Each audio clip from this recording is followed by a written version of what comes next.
welcome to The Raise. Today's guest is someone who's completely transformed the way that we all invest and manage our wealth.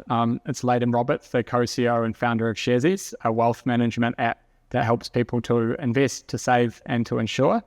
I think I speak for everyone when I say it's quite hard to think of a time in New Zealand before Sharesies, but just to remind everyone that prior to Sharesies revolutionising, firstly investing and then later wealth management in New Zealand, we had to, leverage clunky apps and go through a pretty arduous process to actually even invest in the New Zealand stock market, pay significantly higher fees to buy and sell shares, and then also deal with pretty limited market access as well, especially when it came to global stocks. I know there was a real limited range of ETFs available at that time, only 7, I think, which feels crazy now.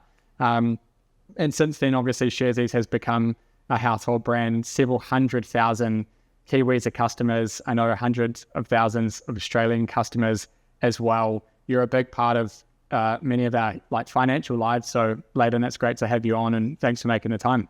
Yeah, thanks for having me, Ryan. It's great to be here.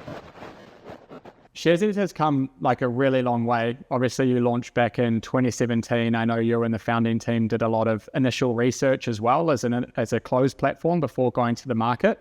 But I think it's fair to say that story's been covered quite a few times as well, and for good reason. It's a wonderful story. But that being said, I'd love to talk today about the Sharesies of tomorrow. I think we had a catch up maybe last year, if I'm not mistaken, good walk around the waterfront, and you sort of laid out some of the vision and opportunity for Sharesies. And I think Sharesies has become so much more than just an investment app. It's really a way of life and building your financial future. So let's crack into that today. I think it'll be super interesting to explore. What do you reckon?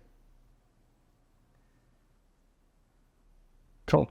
Well, I think to kick that off, let's just think about defining the category, because as I mentioned, Sharesies initially started as an investment app, right through to where it's landed today, where you've got, broader wealth products like B2B offerings, B2C offerings, insurance, KiwiSaver, obviously investing, also sort of like a term deposit product as well. So there's this real sense to me that Sharesies almost sits in its own category. Like you're definitely not a bank. You're not just a fintech platform or like a robo-advisor for insurance or anything like that. So what do you see as Sharesies' lane in the financial world? Yeah,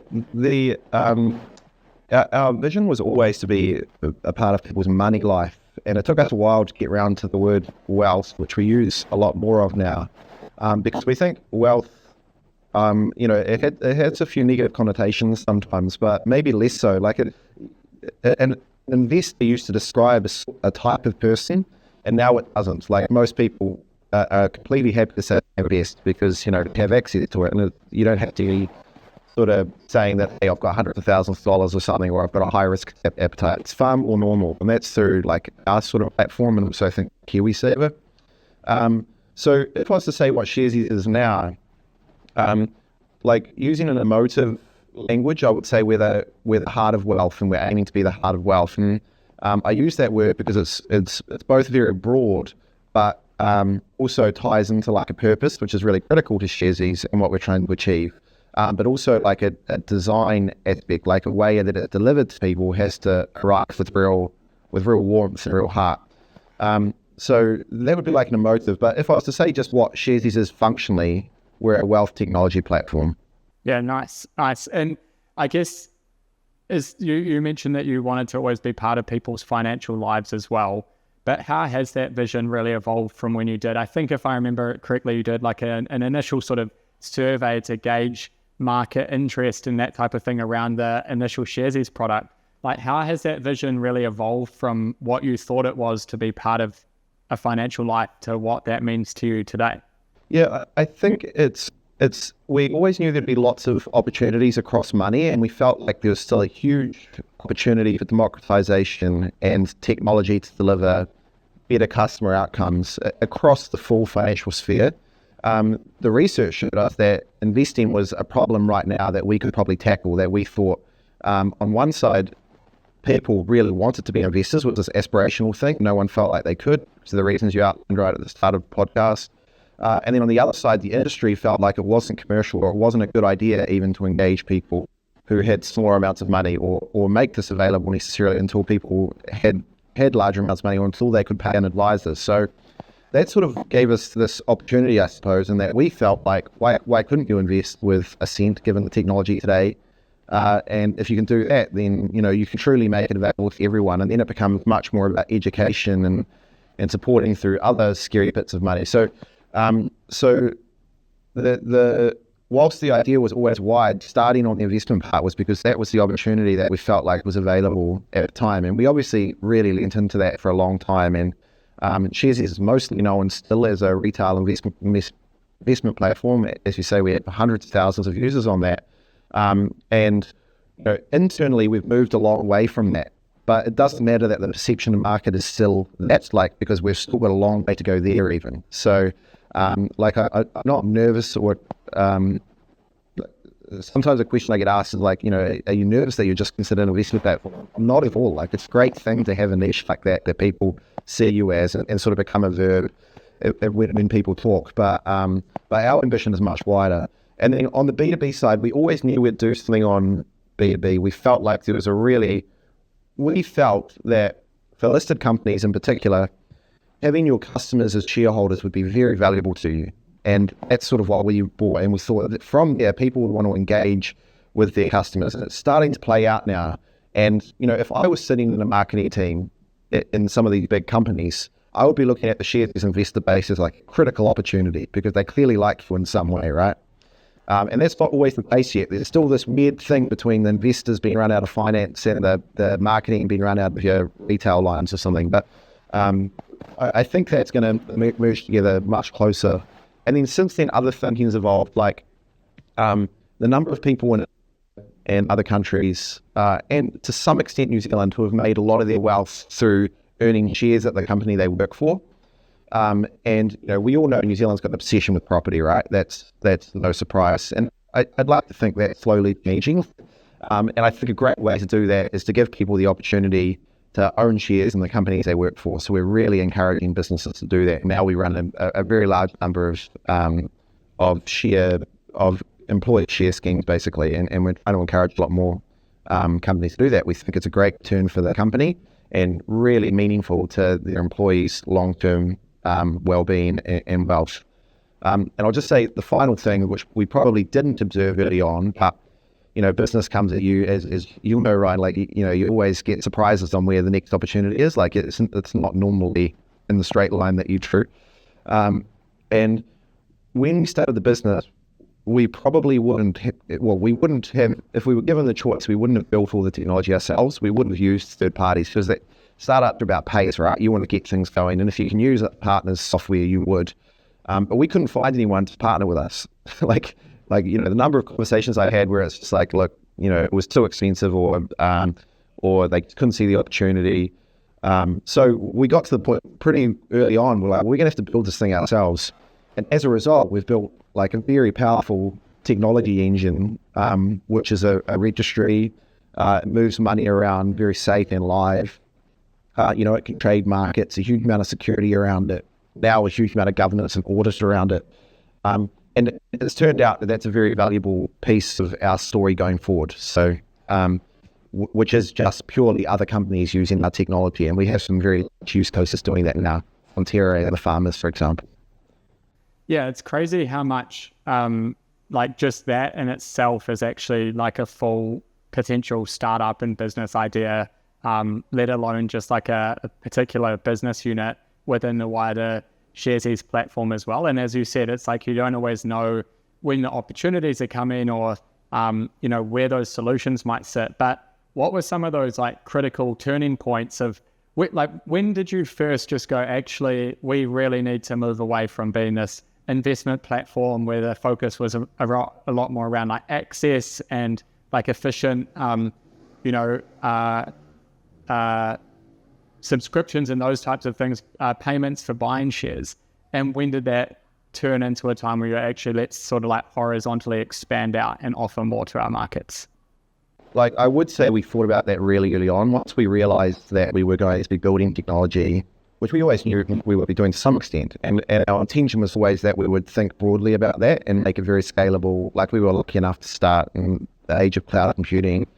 We had the benefits of being native technology to that and native thinkers, just like people are getting that out of native AI now. Like it does come with real benefits. One of the challenges, of course, is not having customers. And actually, customers are the most valuable thing you can have. Hence, companies at scale who have been around for a long time tend to do very well over a long period of time. So we always thought about it, and we did design our company and our processes in mind with that. With regards to the move, we sort of got to the point where we felt like we just weren't moving fast enough, and slowed down. One of our directors, John McDonald, talks about it as almost every company he's ever worked with at some point gets hit by gravity. Companies start very quickly, and then all of a sudden, this weight comes on. You can almost do maths around that where it is. It's probably around 100 to 150 staff. It's you've got customers who want, they now have needs and they want things out of you, and it can really slow you down. And you also tend to have in these situations new leaders. Neither Brooke, Sonia, or I, or Richard or Martin, none of us had led more than 3 or 4 people in a team before, and all of a sudden you've got lots of people and a strategy, and you've got shareholders and a huge number of customers who are quite demanding of you. So it's just this really big learning curve. Anyway, in that slowdown period, the market, the end of 2021, when the markets changed, inflation came in, started to go up, really impacted our business, our revenues on the invest side, and probably far more than what we would have expected and what we would have stress tested to. So we realized there that just for good business sake, we've got to diversify the business anyway, and we've got technology that would serve all these other opportunities. So we really rethought the way we think about business and our job in leading that business as well. So it was around then probably that we decided, right, it's time to get going. I'll make one more point on that. There's not a single thing I've done at Sharesies, or we've done at Sharesies, that if I'd had the chance to do it again, I wouldn't have done it sooner. Because everything takes longer than what you think it's going to take. So it's just, I think about that, and we should have just taken some bigger bets earlier, probably, particularly given we're in a market that's quite small with New Zealand and New Zealand and Australia. You speak to US investors, all they'll say, they just constantly remind you how small Australia is, not to mention New Zealand. It's smaller than Texas, I'm pretty sure, in terms of population. Yeah. Australia, New Zealand combined, materially smaller than California, I think. Right? So it's just having that context and realizing if you want to be a large at-scale technology business, then in Australia and New Zealand, you need to be quite horizontal, or you need to be global vertically. Once we started to have those realizations. Yeah, and it's quite interesting as well, right? Because when you had the original intention of being part of people's financial lives, and then it may have been through also how can we expand out this retail platform to Australia and to other potential markets, and essentially how do you get a bigger total addressable market for this specific product? A lot of sort of B2C New Zealand tech-led or software businesses obviously run into the challenge of how many customers there are in New Zealand. And obviously with Sharesies, same with my food bag or other businesses that go B2C but very broad, you can almost sell to every single person in New Zealand, right through from a kid's account right through to someone that's retiring actually wants a high dividend sort of fund that can pay them cash quarterly or something like that. But then, of course, you've got this big market and fantastic brand equity. And again, I'm not sure I know there's somewhat competing products across some of your verticals, but I don't think anything truly competes against all of Sharesies. And then secondly, I'm not sure that any bank or any other platform ever came close to the brand affinity and awareness that you're actually able to build with your customers. So I suppose in hindsight, it makes a lot of sense to expand out horizontally just in New Zealand rather than just go overseas. But yeah, that's a really fantastic sort of opportunity for Sharesies, I guess. Yeah, that's right. And you touched on Australia. So we went to Australia about the same time as inflation was picking up. And one of the things you have to get lucky. You have to be around long enough in business to get lucky. Like I think there's lots of really great business ideas, great people, well funded, who just weren't there long enough to see the luck. I think about that with how crippling that would have been to us as inexperienced founders if a high inflationary period or a significant market dip, something had come much earlier, like you're without having felt a bit of success first. That's I'm just such a long game thinker now. I guess I always have been with a bit of impatience, but now like Warren Buffett is my business idol basically, and I just love how long he thinks. He's just with such rational thinking, in my opinion. When I read, I'm like, oh right, that makes complete sense.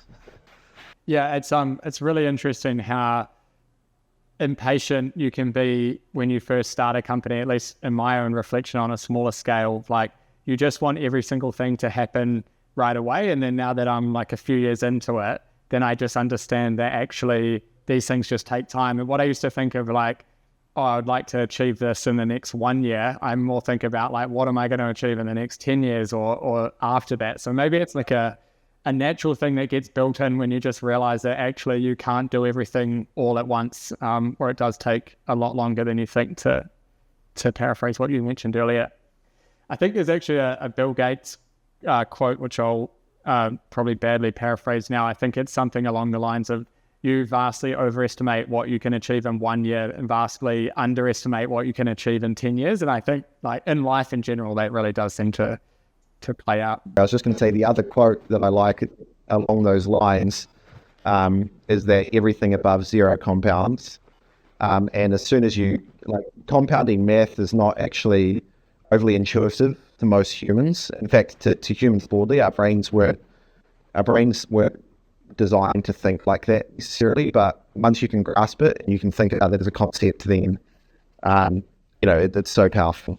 Yeah, absolutely. And I think just touching a little bit more on Australia as well, what did, and again, to your point, obviously there's a big timing and luck factor, and that's not to take away from any of the, hard mahi that was put in or the actual great idea from the start, but having that dose of luck when you do something does really play into how successful it can be, or some of the challenges, or how easy it is.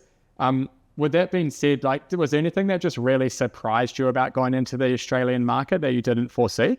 So some of it was touched on just with patience. So we went over to Australia. Look, there's this very common piece of advice given in business, which is that, particularly for New Zealand companies got into Australia, I think, which is that Australia is a completely different market and an e-speak approach completely differently. And I don't know how many people who use that quote. There's actually so few success stories that have done this properly. It's probably quite rare that you're hearing from someone who actually truly understands that problem. But what I've learned is that it's you have to interpret that statement in a certain way for it to be true. And what I think we took that very literally and tried to approach Australia in a completely different way to how we grew Sharesies in New Zealand. And how did we grow Sharesies in New Zealand? We built a community. We really focused on earned. And then once we had customers, we worked really hard to give them a great experience. And we were reasonably patient with that. We had no money actually, so we didn't have an alternative option. But in Australia, we did have money. And we went over there and we thought, right, in Australia, everyone's spending big. So to buy a customer, it must be 3 times your CAC of what you're paying for a customer in New Zealand. And we sort of just went over there and we approached it like that. And it was horribly unsuccessful for us. Whereas if I think what would have been better advice, which is you should, if your company is about understanding customers and money, and you need to earn trust and be patient to build them, then you should probably approach Australia exactly like you approach New Zealand, which is be very patient when you get over there. Only expect to make the same numbers that you hit in New Zealand in your first year. Don't put a business model out that's 30 times bigger. I mean, lots of VCs will want to see that, and it's fine. You can do the model for the people who need to see it like that. If I was inviting a founder, I'd say, you took time to learn about your customer when you built your business here, and that's what you need to do over there. And they are different customers. It will take time. It's not like just like you can hire the marketing agency, pump a bunch of money into it, and voila, success. So that was the single biggest learning in that quote. Whilst sort of is true, it's just not true in the way I thought it was true. Yeah, that's a really interesting reflection, and especially I think it's understandable as well that you managed to grow Sharesies really fast off that just fantastic early sort of earned media story that you had around access, which was really sat at the heart of what Sharesies set out to do. And then as you grow, you sort of just look to lift and shift where you are today into a new market, as opposed to thinking that you have to start fresh again. And where have you got to now in Australia? What's your general approach there, and how has that played out for you? Yeah, so we've, I think we're about 120 odd thousand customers in Australia, and we've closed a lot of accounts over there. So the customers that we bought early who didn't really turn into customers, we saw them, we called them customers once, but they came and looked at the app, maybe got a free $10 or something, and then we didn't really see them again. So our approach now, we're currently onboarding between 3,000 and 3,500 customers a month in Australia. This time last year, that would have been 2,000. And this time next year, we hope that's 5,000. So, that's what we're working towards. So, just how we're approaching it is we're building a community over there. We're working with people like you, people who have been on the, been part of our success in New Zealand, where we're being very visible over there ourselves, and we're trying to get more people on the ground so that we can understand that within our own team over there. And then we're also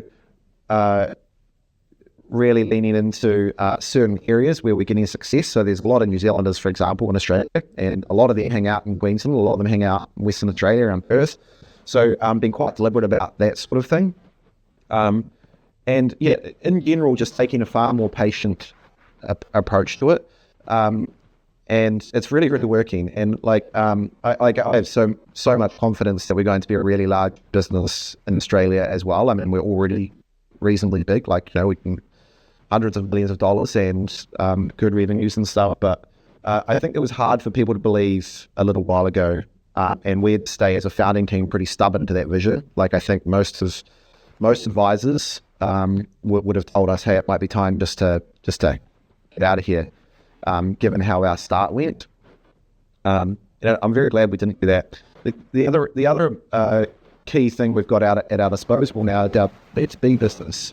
And unlike Sharesies, the retail business where you have to win hearts and minds, businesses tend to make very rational decisions when they are buying things. They'll do an investment case. They're not afraid of spending money for good product if they can see a return. And they tend to rely heavily on scale of your business in general and all your a huge amount of due diligence process around that, and also who your other customers are. Businesses don't normally like to be the biggest customer that you have. So it's really interesting for us in that we were lucky to win the contract with Fonterra, which is by far New Zealand's largest business, and it's a very, very big business. And I think as New Zealanders, we underestimate just how big that business is actually. But what it means for us when we're selling our product into Australia from the B2B side is that as soon as they hear that Fonterra runs their share trading platform and their executive share programs and stuff with Sharesies, a huge amount of that due diligence risk just disappears for them. They're immediately interested in you.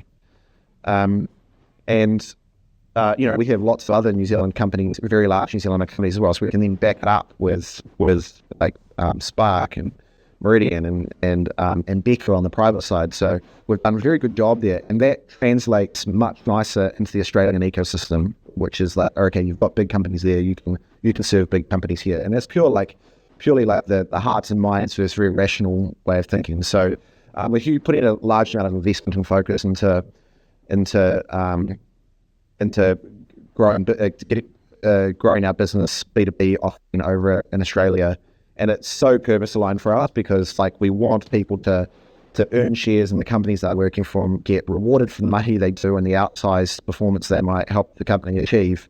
And they also want to deliver a great experience for the company so that they feel like it's a great investment for them to do that as well. So it works. I'm really excited about this. Yeah, that's so interesting. And B2B and B2C, like definitely know from an Atlas perspective, just so different. And it's you clearly just like get a lot of business resilience by actually serving both B2B and B2C customers, which I would say is like deeply uncommon within New Zealand in particular. I'm sure there are companies, I can't think of another that actually does that to that level or is, yeah. Like I was just on a BD, I was in Sydney last week on a hopefully last sort of sales process with the chair and company secretary of a very large business in Australia, talking through, and we'd finished the RFP and they went through and they said, look, one of the things that surprised us in the RFP is you haven't said you can't do anything here, like everything is you said you can do, and that's very unique. And one of the reasons that's unique is because they're talking about corporate actions and things like that, right? So, and what's unique about Sharesies is we have about 12,000 different companies on our platform available to customers who do different corporate actions every single day. And we have to be expert.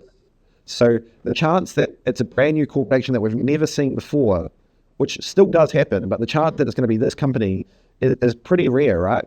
So because we've got this retail side, like we've had to rethink scale far more than what most people do when you're delivering, a share split or a share purchase plan or a dividend or any corporate case, all this sort of weird one, tax and Canadian dollars instead of US dollars. Like there's just so many nuance that companies decide to do that we have to deliver to our customers. We don't have an option not to. So that scale of technology is really supported in what we're doing in the B2B side. Yeah, that's great. There's like so much synergy between not only the technology that you've built, but also just like the lessons you've learned in building a great B2C business and how that translates in many ways over into a B2B business as well. Do you foresee Sharesies expanding into other countries, or do you think it's more about like horizontal expansion across ANZ? So the B2B business is we've got 700 companies as customers now, and about 10 of them are based outside of New Zealand and Australia. And many of them have employees based outside of New Zealand and Australia who use the platform for or shareholders or anything. So we're actually much broader already than like there's lots of New Zealand companies that use our cap table use our registry business, for example, which is called Sharesies Private. It was previously Orchestra, which we bought about 18 months ago. And like lots of shareholders, from the US, from all around the world, people have invested into New Zealand companies. So I guess the answer is we don't see ourselves being a direct consumer business outside of New Zealand and Australia. We've realized how hard it is in Australia, where we have actually a pretty good feel, like they're close cousins, right? In how we think, and we know that it's been very hard. And then we started in Singapore, but that sort of got a bit wrecked by COVID, and I think our window there has maybe closed. Like if the wait for luck would be too long, and maybe just not a good bet. You also never have the opportunity to be small again. Like when we started in Australia, through the regulatory process and everything like that, for example, and all the risk measures that come over you, they look at you as a group. So they say, well, look, you're not a company. And they deem that by how risky you are, right? How many customers you have, how much money is going to move through the platform. And you're materially riskier to the ecosystem if you have 100,000 customers than you are if you have 100 customers. So you never have that opportunity to fly under the radar a little bit for a while again. Like you get that once. So if we were to go into Singapore or anything or another jurisdiction, we would be measured against the size of the group now, and as a result, you would be expected to have all of the resources behind it. So the investment you'd be making would be, a certain number of risk people, a certain number of lawyers, a certain number of operations people, all these things on the ground to to make it work, and your capital or sort of balance sheet requirements as well. So that's a long way of saying is I don't think we'll do direct consumer outside of New Zealand, Australia, unless we got to the point that we acquired something one day. But the B2B side, we think you've got option outside of Australia. Yeah, and as you mentioned, there's almost like this natural growth that's just achieved through the nature of B2B and people being in different places and stuff as well, rather than like a concerted effort of like, we now are available in Singapore and we've got like, financial authority, like regulatory approval and all of these, I'm sure, really long and arduous processes, but definitely fun for the people in those roles that sort it all out, I think. Just coming through to like product and innovation and AI, like firstly, let's just start with product. How do you select what other products to roll out? And do you have anything that you're looking to roll out that you can talk about? The first thing is like when I consider the product of Sharesies, I consider that to be the wealth platform. And the wealth platform is four things. It's a registry, it's a money engine, it's a relationship engine, and it's a control environment. So, and from there, on top of those four things, you have markets where you can serve companies and you can serve people. You can offer like the process on that system of selling insurance versus selling, well, to be honest, anything but shares or anything like that. It's not materially different necessarily, right? So that from where I sit, and as far as the product, we don't have like a chief product officer or anything at Sharesies. Like Brooke, Sonia, and I very much do that job. We've sort of tried heads of product previously, and it hasn't worked. It's not an overly empowering job, and you've got people who know exactly where we want to go, and So, but we do have very strong product leadership still who run the different product sets, and they get to look at their products narrower than how we look at it, but still with the expectation that what they build fits and works on this platform. So we're not breaking the simplicity of this, because like this, the difference between us and a bank or most technology stacks, to be honest, is that these four pillars of this platform that I talked about often will sit outside of the core. Like it might sit in middleware, or it might sit as you might have an invest ledger and you might have an insurance ledger, but it's just. But I really like thinking about it all coming back just to this, but quite basic box in the middle, that's really well tested, actually super basic, right? It's but the key thing is it's had hundreds of thousands or millions and millions actually transactions to it, and it's very well tested and reliable at scale. So that's how I think about the product with that lens. And then of course we have then you have financial products. So and we could offer pretty much anything there, and we look at different pieces of demand. What we're currently building from that perspective in our invest business is we are going to put crypto on, and that's been asked for over the years many times, and the reason we haven't done it is it just didn't feel like the biggest opportunity to us based on what we were trading off. And to be honest, from a personal perspective, didn't really understand it well enough. Fast forward to now, there's a few reasons that I think we really need to do it. The first one is young people are very interested in it. And if we want to engage young people on our platform, I feel like it's spaces we need to have it, or they will go somewhere where they can get it. And you don't get the benefit of educating people or help people diversify or anything like that if they're not a customer in the first place. So you sort of have to start where people are. The second thing is that some of these big cryptocurrencies, Bitcoin and stuff, seem to be holding place now at global currencies. And I still think there's a huge amount of risk involved in that, but I'm not afraid of our customers making risk decisions. I think they've proven over 8 years that they're perfectly capable of making their own risk decisions and do a very good job of it from what I've seen. So I'm really excited now to get that offering out. Many people would say it's a long time coming, but that'll be great. And then on the other side of things, we're working hard on advice. So we have an advice license. We've previously looked at advice many times, and the reason we did it, actually just go and do it, is once it got to us, like, we couldn't really see it being valuable to customers or people using it, or certainly in a way that was going to be commercial, which is like, it clearly works with humans, right? People use advisors, and and that they can be helpful, and there's a big business around that. But the introduction of AI and language models specifically, for the first time playing with these things, like, you can see people getting good advice from a language model within a well-controlled environment, and it being delivered in a way that people would receive it in a way that's not too expensive for a business. So we're investing heavily in that at the moment as well. Yeah, wow. And so does that sit more in like the insurance area, right? Like advice around insurance and like wealth management in general?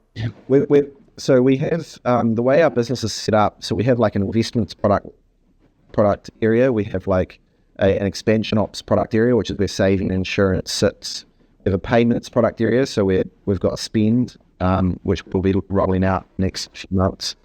But this one here probably sits, we've actually got a specific GM, so reports directly to us, of advice and AI, because we see that, AI clearly very valuable across the business, but we put advice in there specifically, I guess, just to outline our expectation of how Sharesies will ultimately deliver good advice. And then that's run from a more central team across the platform. So the product lead responsible for that at the moment is our experience product lead, and the GM responsible right now is our KiwiSaver GM.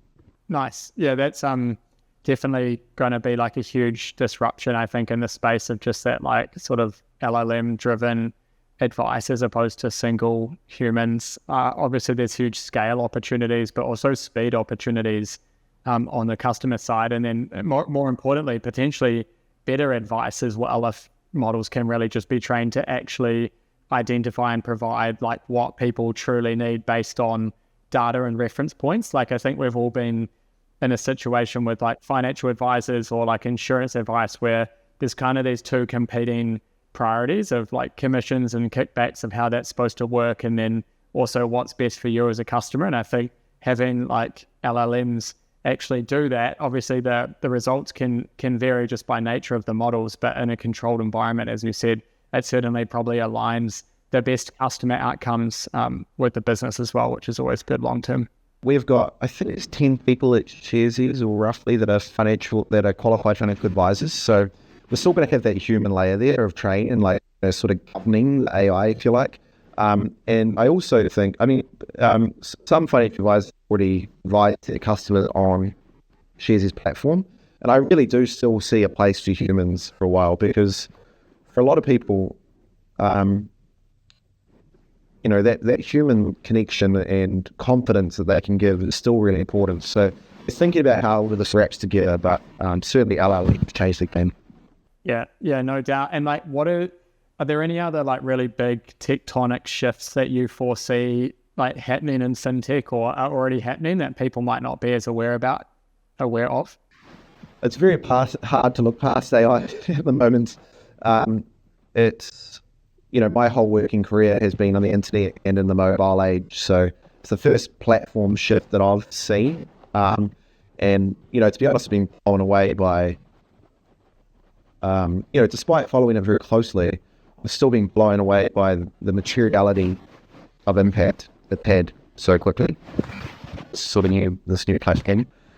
What we're thinking about is the importance of Rails and safety and control around those Rails becomes super critical, because it's not hard to see a world 5-10 years in the future, maybe 2-3 years in the future, where everyone's UI is bespoke to them.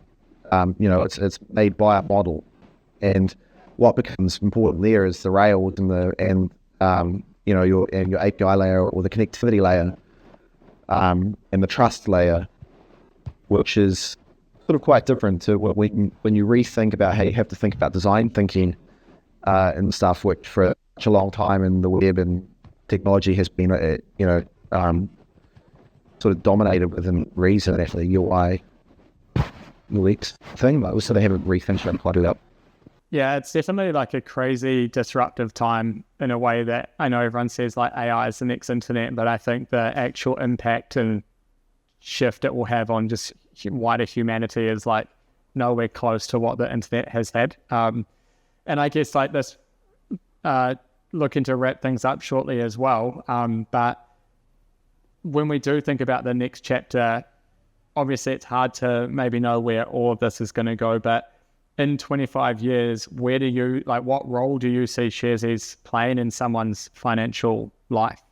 Yeah, I think we're going to be powering a lot of it. What I find very hard to see is where people go to experience this. Like, I don't even want to make those bets, really. Comes back a little bit to what I was saying just before. I think customers are going to drive this, and new technology trends are going to drive it a huge amount. But what's still going to be really important is people trusting what they're using. And I think Sharesies is going to be the place they trust most. And if someone knows that something is powered by Sharesies, then I think they're going to say, okay, well, that's where I should be, because I really trust that. So yeah, 25 years, we're just going to be a big part of people's wealth. We're going to be where people, regardless of how they experience us, it's going to be how they know that they're actually growing their wealth, because they have that confidence of our brand supporting them. Yeah, and it's crazy to think, obviously, all the future products will roll out as well, but in 25 years, a lot of people will be, getting their KiwiSaver, hitting retirement age, and have KiwiSaver that they might have just opened firstly with Sharesies, and then have insurance products that I've been using, and Sharesies has like come to the rescue on, car insurance or contents and all of the things to come. And who knows around like mortgages or payments or like other things that potentially will happen in the future. Not to mention where people work might even be the way that they earn shares in their actual workplace as well. So it's so cool how Sharesies has just become like this bigger sort of movement, I think, than necessarily, I wouldn't say set out to be, but it's just crazy how the scale of things can change so much in a way that maybe you don't see initially. So yeah, great job on what you guys have done. It's been like real fantastic to follow on, either working with you guys or from the outside as well. So really appreciate it. Thanks, Ryan. It's been a cool chat. Always love sharing you.